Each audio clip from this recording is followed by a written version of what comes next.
Greetings and salutations, everyone. I hope everyone is still doing well, and welcome to tonight's night ending bonus. Before we jump into it, a couple links.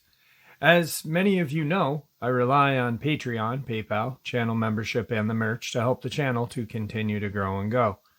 Links to Patreon, PayPal, and channel membership is in the description below. Merch displayed directly under the video. Also, Dogman, Frightening Encounters, Volume 1 through 3, the audiobook versions. They were written and researched by Tom Lyons, narrated and produced by me, Jeff Net Only.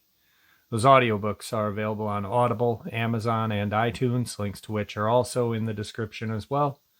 And finally, last but definitely not least, if you'd really like to help support the channel to continue to grow and go, simply subscribe. It does not cost a cent. Click the like button, takes half a second. If you don't want to miss out on any of the informative uploads I put out daily, click that bell icon, and folks, please leave a comment. Why? Well, because all of these things really do help the channel to continue to grow and go. And yes, folks, they definitely do matter. Now, everyone, I have taken far too much of your time. Let's jump in to this night-ending bonus upload, shall we? Today's first encounter. In the summer of 2016 or maybe 17, I found myself on a bicycle quite a bit. I would just ride around the sweet old town of Green Cove Springs, Florida. Between the murky brown waters of the St. Johns River and the vibrant spring greens of plants that lasted until winter was well set in. This was a beautiful place to be. Sometime after the 4th of July, I was making my semi-routine journey up to the guitar store that was pretty local. It was one of my favorite places to be at the time, and I found myself there almost every day of the week. Most of the time, I would just take the back way to get up there so I could see all of the beautiful brick roadwork and the overhanging trees that the Spanish moss grew off of and shaded the road. Made it really nice back in there. On this particular day, I decided to just keep riding and went right past my turn to go to the guitar store. I found myself in an area that I'd never been before. It stunk and it smelled. It was just foul. All the dirt had turned to mud. The trees had a fuzzy yellow moss growing on them, and I couldn't hear any birds. Now, you'd expect to hear birds when you're as deep in the woods as I was, but it was dead silent. Only a few crickets and some other nasty bugs were audible. Despite being an overall nasty place to be, it was rather pretty. The sun shone through the trees and made a nice, warm little ray of sunshine that danced off the wet, muddy ground. Well, after standing there and looking around the place for a few minutes, I spied a log that I could set my bike up against and have a seat. Well, that must have been really comfortable, because before I knew it, the time had flown by and I was watching the sun set. Now, mind you, it was 1 o'clock in the afternoon when I first left my house that day. And it only took me about 20 minutes to get to this little spot. So as I'm watching the sun set, I think to myself, I haven't been here that long, have I? So I took out my phone, and sure enough, it was about 6:30. Well, I figure I might as well just watch the sunset now because I'm out here, so I did. And that's when I saw what I saw. 10 minutes later, after watching the sun go below the tree line, I figured I should probably get going. I jumped on the bike and started pedaling as I'm going down this little dirt and gravel path that leads to the spot I was just at. I look up and see what I initially thought to be a tree. However, due to the fact that I was going slow on my bike, I got a really good look at this thing. It looked like a man perched up in a tree like a bird. It was very coarse textured hair, and it had a very unusually clawed feet, very similar to the feet of an eagle or possibly a crane. Kind of a mixture of two. After I got a good gander at the thing, I just looked forward on my bike, trying to think of what it was that I just saw. When picturing it in my head again, I had the urge to turn around, and so I did. This thing was looking at me. Its eyes were very large, very similar in proportion to the eye of South American jungles. In fact, the whole facial structure of this thing looked very primate-like, and quite similar to the eye, but much too large to be one. Its eyes also had a bit of a glow to them, kind of like when you take a picture of a cat with the flash on its eyes and they shine. At this point, I'm a bit shaken up by the whole thing, and I just tell myself to continue down the road and don't think about it. Eventually, I get home safe and sound, but let me tell you, I didn't catch a second of sleep that night. I had convinced myself that the thing I saw was going to come through the window at any minute and have me for a nice little snack. Quick interjection. For those of you who are not familiar with the eye, it's Aye. They are a animal that lives in South America. They have a muzzle, bulbous eyes. They're tiny. And this thing was not. He obviously said that he thought it was a man at first. It was huge. And if you look at the eye and you turn it into almost man size or a little larger, you know what you get, a Dogman. So this poor guy saw a Dogman sitting in the trees and kind of very odd mistaken identity, I guess. But really, honestly, Google it. It'll freak you out because they're very ugly looking little creatures, and just put one on a human's body or a large bipedal hairy creature's body and you'll see Dogman, I'm telling you. Anyway, moving on. Today's second encounter. A woman who claims that her great aunt told her of this experience. One day she was visiting her great aunt, who lived on a rural farm in the southern United States, and asked why. She always sat on the deck with a fully loaded shotgun near her hand, and that was when the elderly woman told her a truly terrifying experience she had in the 50s. She told her that one evening their dogs and farm animals had suddenly gone nuts and just made a complete racket outside. The dogs were barking, the pigs were squealing, and it was just an utter cacophony of noise, making her think something was very wrong. She then says she grabbed her shotgun and headed outside to check on it. And it was then she would come face to face with something that would change her life forever.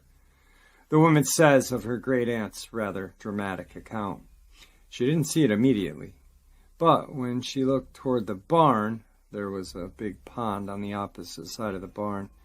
She saw a frogman, as she called it, coming up from the side of the barn. The creature was walking toward her. It wasn't that tall. She stood maybe 5'4". It was a little taller than her. It had webbed hands, and it was walking straight towards her. She yelled for it to stop, but it continued walking. She stepped off of the porch with her double-barrel shotgun and shot it dead.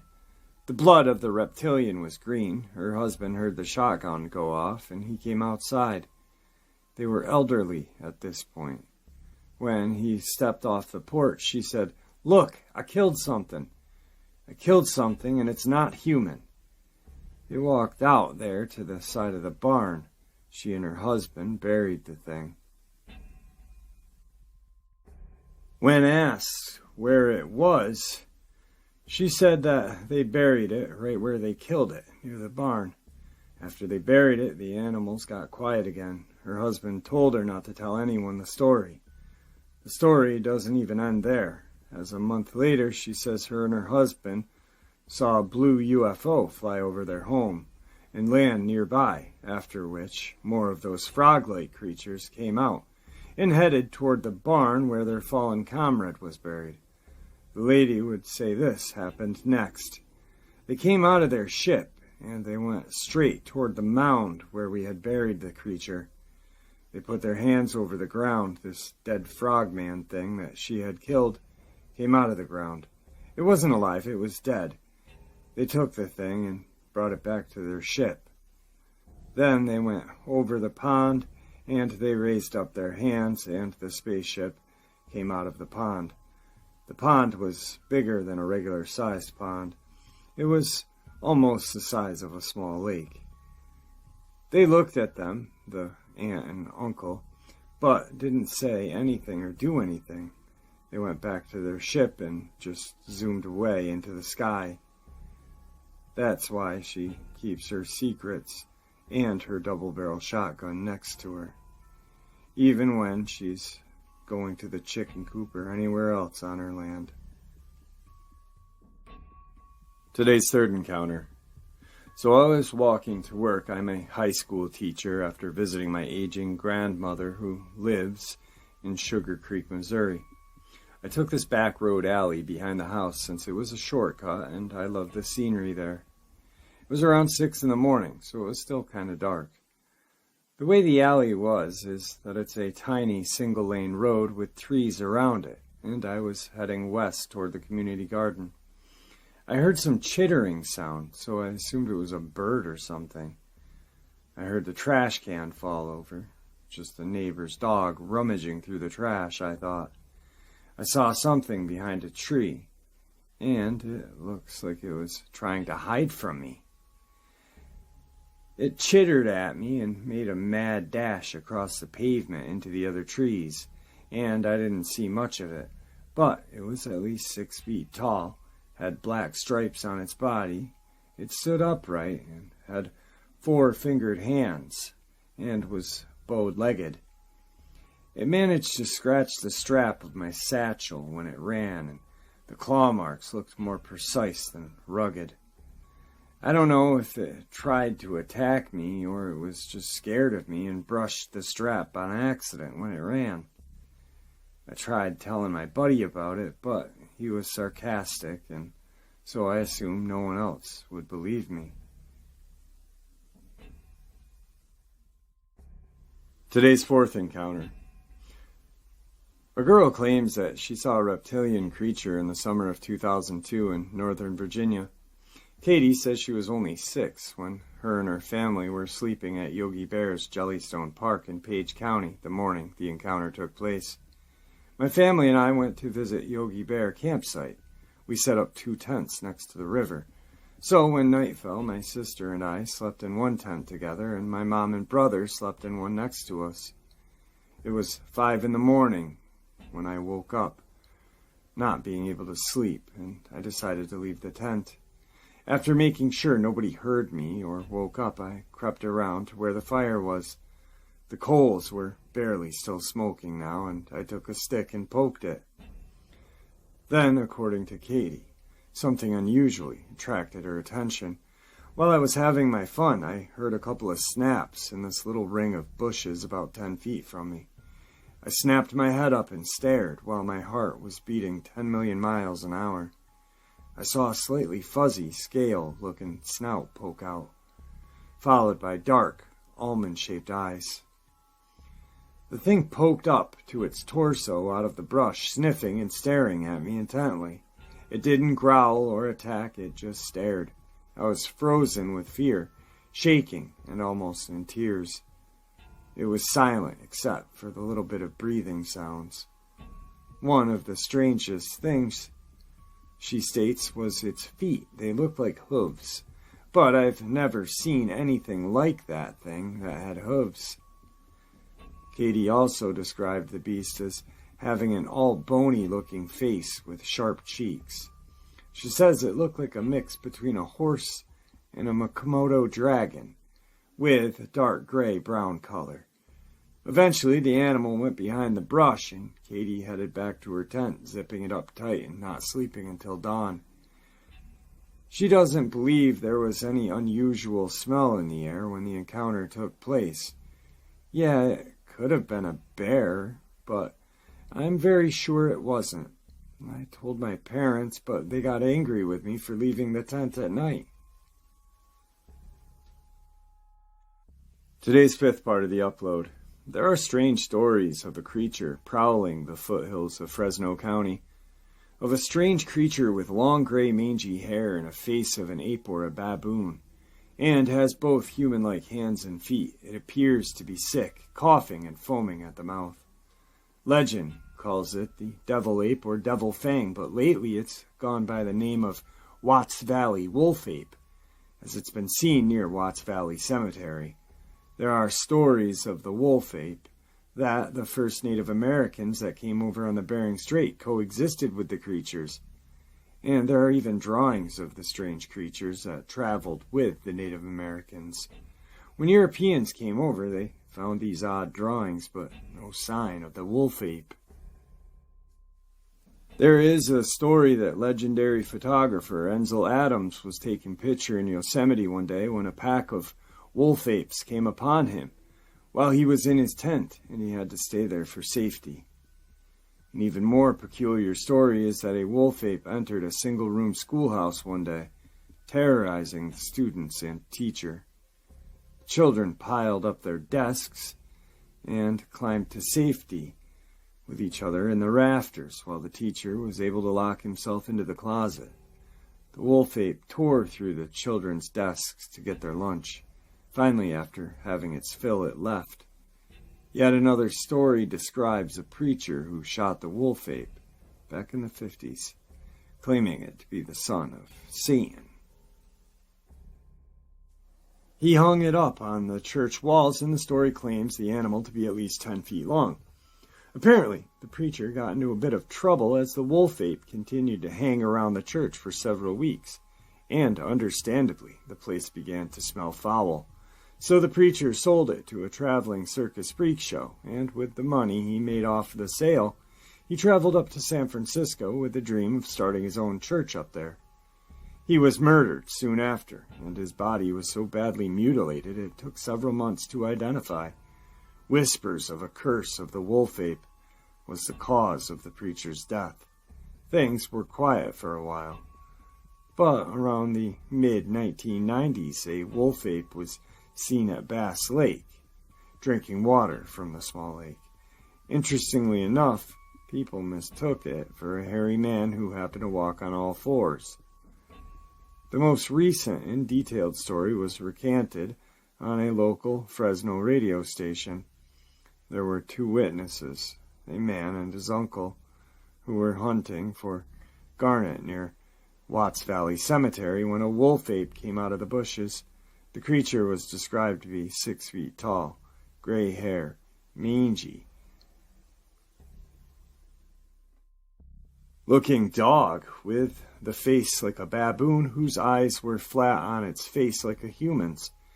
It opened its mouth, but only a moan escaped its widening maw, and then made a strange sound like a cough. Both witnesses began to run from the creature as it began to chase them.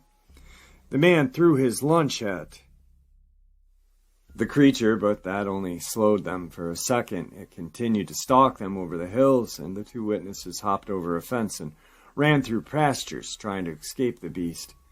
Cows fled as it chased the 2 men. Finally, they found themselves in Watts Valley Cemetery and hid behind some tombstones, hoping to lose the creature. Unfortunately, it caught their scent and started to come towards them, when, in a moment of genius, the uncle threw some cinnamon-flavored chewing gum near the beast, hoping the scent would distract it.